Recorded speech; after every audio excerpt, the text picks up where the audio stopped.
नमस्कार, मैं doctor Alpana Parekh, associate professor political science, government college Jaipur. आज मैं सेकेंड ईयर के बच्चों के लिए उनके प्रश्न पत्रों के बारे में चर्चा कर रही हूँ। बच्चों, आपके सिलेबस में फर्स्ट और सेकंड दो पेपर होंगे। फर्स्ट पेपर विश्व के प्रमुख संविधानों से संबंधित है और दूसरा पेपर भारतीय राज्य व्यवस्था के विषय में है। विश्व के प्रमुख संविधानों में हमें Britain, America, France, Japan, China, Pakistan आदि देशों के संविधान के बारे में पढ़ना है और द्वितीय प्रश्न पत्र में हमें भारतीय राज्य व्यवस्था के विषय में पढ़ना है। हमारे प्रथम प्रश्न पत्र का आज प्रथम यूनिट का एक टॉपिक मैं लेती हूँ, जिसमें हम ब्रिटिश संविधान के बारे में पढ़ेंगे।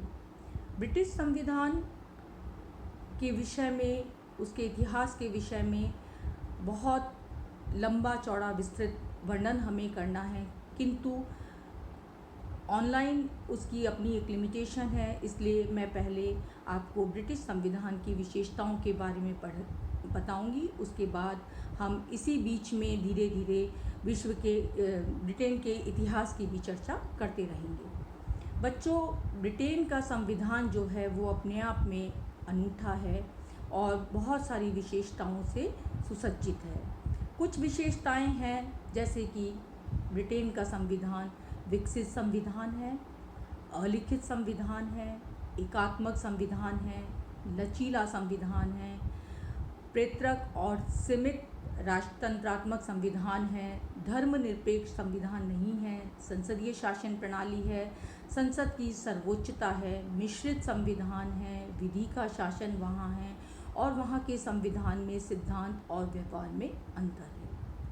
अब मैं आपको बताऊं कि हम किसी भी संविधान की विशेषताओं का आकलन किस आधार पर करते हैं। सबसे पहले मैंने आपको बताया कि ब्रिटेन का संविधान विकसित संविधान है, अर्थात ब्रिटेन का संविधान लगभग 1300 वर्षों से निरंतर विकास का परिणाम है। राजतंत्र से लोकतंत्र में परिवर्तन धीरे धीरे क्रमबद्ध रूप से हुआ। मुनरो ने इसीलिए लिखा है कि ब्रिटिश संविधान पूर्णतः प्राप्त वस्तु न होकर विकासशील वस्तु है और ये बुद्धि और संयोग की संतान है। अर्थात एकदम से ब्रिटेन का संविधान जो है वो लोकतांत्रिक रूप में हमारे सामने प्रस्तुत नहीं हुआ। पहले राजतंत्र था, धीरे धीरे अनेक कारणों के कारण ये लोकतंत्र में परिवर्तित होता गया।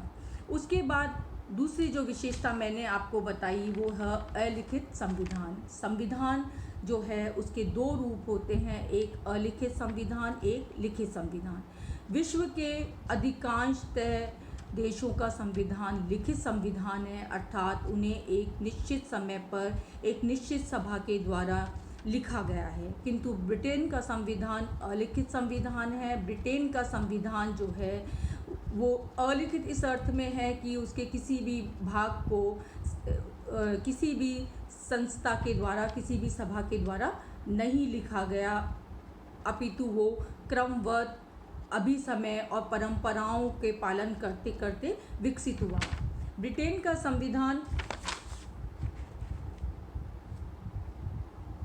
एक मायने में पूर्णतः अलिखित भी नहीं है, क्योंकि उसके कुछ भाग लिखित हैं, जैसे 1912 का मैग्ना कार्टा, अधिकार पत्र, संसदीय अधिनियम 1911 आदि। लेकिन अधिकांश भाग अभिसमयों और परंपराओं पर आधारित है, इसलिए उसे अलिखित संविधान कहा जाता है। तीसरी जो विशेषता है वो है ब्रिटेन का संविधान एकात्मक संविधान है। लोकतांत्रिक व्यवस्था में संविधान एकात्मक या संघात्मक स्वरूप वाला होता है।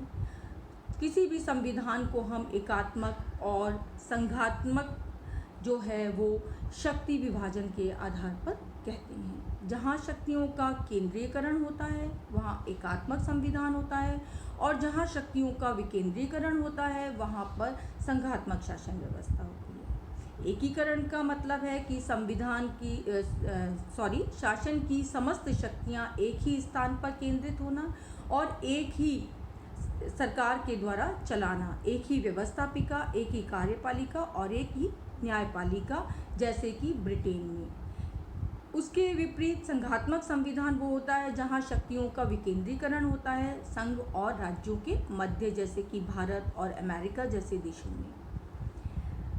चूंकि शासन चलाना अपने आप में एक जटिल कार्य है, इसलिए सुविधा की दृष्टि से ब्रिटेन में भी कुछ शक्तियां स्थानीय प्रशासन को दी गई है, किंतु अंतिम रूप से समस्त शक्तियां केंद्र सरकार के पास होती है और वो अपनी इच्छा अनुसार उन्हें वापस ले सकता है। चौथी विशेषता है लचीला संविधान। किसी भी देश के संविधान को लचीला या कठोर हम तब उस रूप में कहते हैं जबकि हम देखें कि संविधान में संशोधन करने की प्रणाली कैसी है। जिस देश के संविधान में संशोधन आसानी से हो जाते हैं या उसी प्रकार से हो जाते हैं जिस प्रकार से हम साधारणतः कानून बनाते हैं, तो उस संविधान को हम लचीला संविधान कहते हैं। और जिस देश में संविधान में संशोधन करने के लिए एक विशेष प्रक्रिया अपनाई जाती है, साधारण कानूनों को बनाने से एक अलग प्रक्रिया अपनाई जाती है, उसे हम कठोर संविधान कहते हैं। ब्रिटेन का संविधान विश्व में सबसे लचीले संविधान का एक सर्वोत्तम उदाहरण है।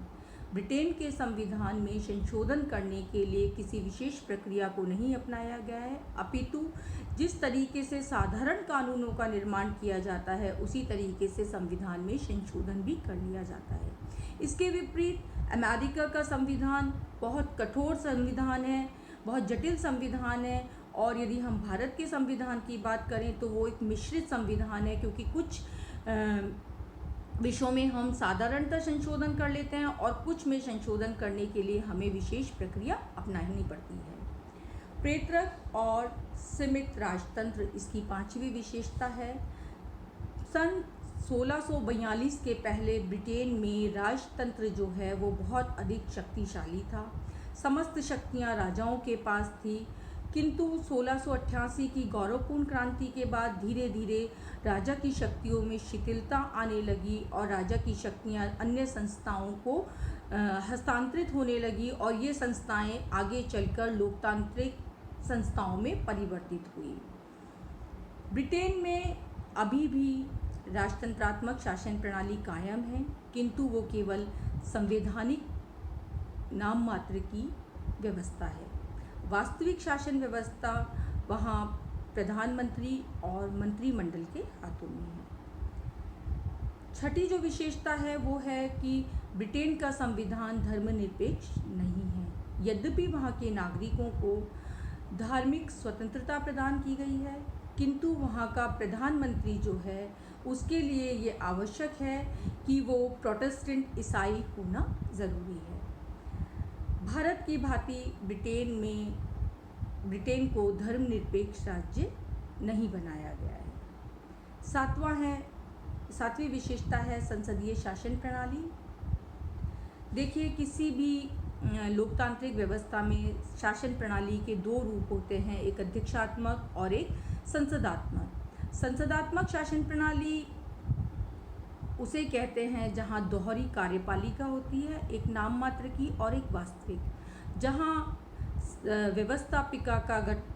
कार्यपालिका का गठन व्यवस्थापिका से होता है और व्यवस्थापिका के प्रति संसद के प्रति कार्यपालिका उत्तरदायी होती है। इसके विपरीत जो अध्यक्षात्मक शासन व्यवस्था है, यहाँ कार्यपालिका का स्वरूप एक ही रहता है, केवल वास्तविक कार्यपालिका। ब्रिटेन में संसदात्मक शासन प्रणाली को अपनाया गया है, अर्थात वहाँ कार्यपालिका का स्वरूप दोहरा है।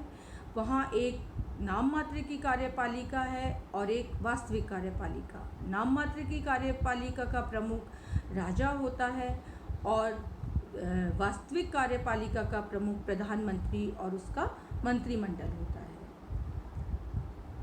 ब्रिटेन की संसद विश्व की सबसे प्राचीन संसद मानी जाती है और ब्रिटिश संसद को सभी संसदों की जननी भी कहा गया है। आठवीं विशेषता है संसद की सर्वोच्चता।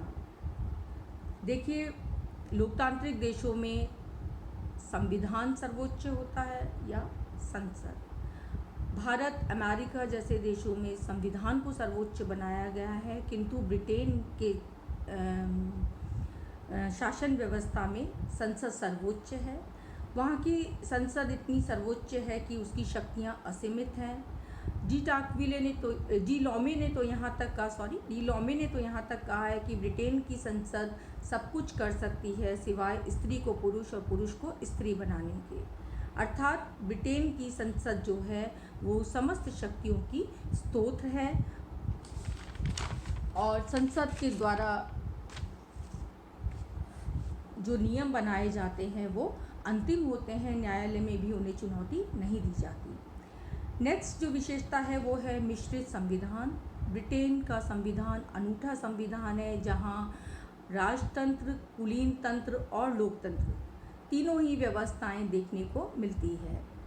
ब्रिटेन का शासनाध्यक्ष आज भी वंशानुगत रूप से राजा या रानी है।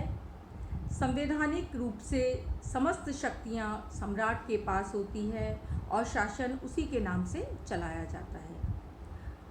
लॉर्ड सभा जो ब्रिटेन की संसद का द्वितीय सदन है वो कुलीन तंत्रीय संस्था है।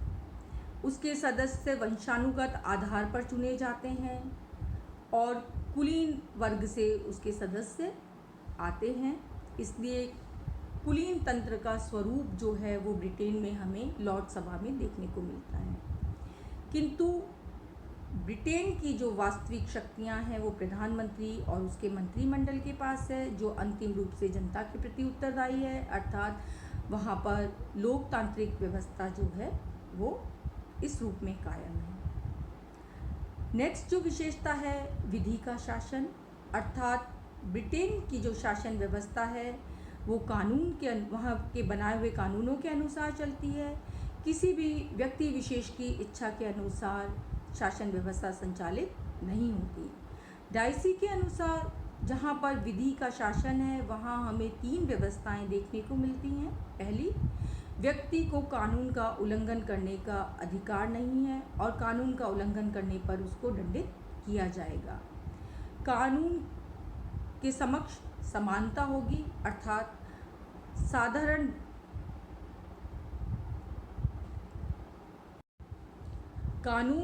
कानूनी समानता अर्थात सभी को साधारण कानून के अधीन रहना होगा। लोगों के अधिकार और उनकी स्वतंत्रता के रूप का निरूपण स्वयं उन न्यायिक निर्णयों के द्वारा होता है जो कानून के शासन व संविधान के अंग बन गए हैं। 11वीं जो विशेषता है वो है सिद्धांत और व्यवहार में अंतर। ब्रिटेन का संविधान जैसा दिखाई देता है वैसा नहीं है। जैसे कि हमने कहा कि ब्रिटेन में शासन प्रमुख राजा होता है, किंतु वास्तविक रूप से यदि हम देखें तो राजा केवल एक नाम मात्र का अधिकारी है, समस्त शक्तियां संसद के पास होती है। इसी तरीके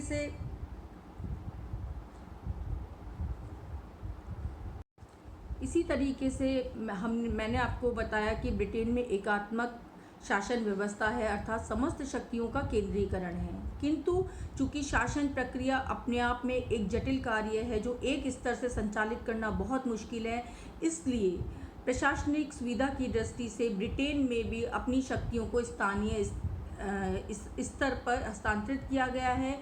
चूँकि अंतिम रूप से समस्त अधिकार केंद्र सरकार के पास है, किंतु फिर भी प्रशासनिक शक्तियों का वहाँ पर किसी न किसी रूप में विकेंद्रीकरण है।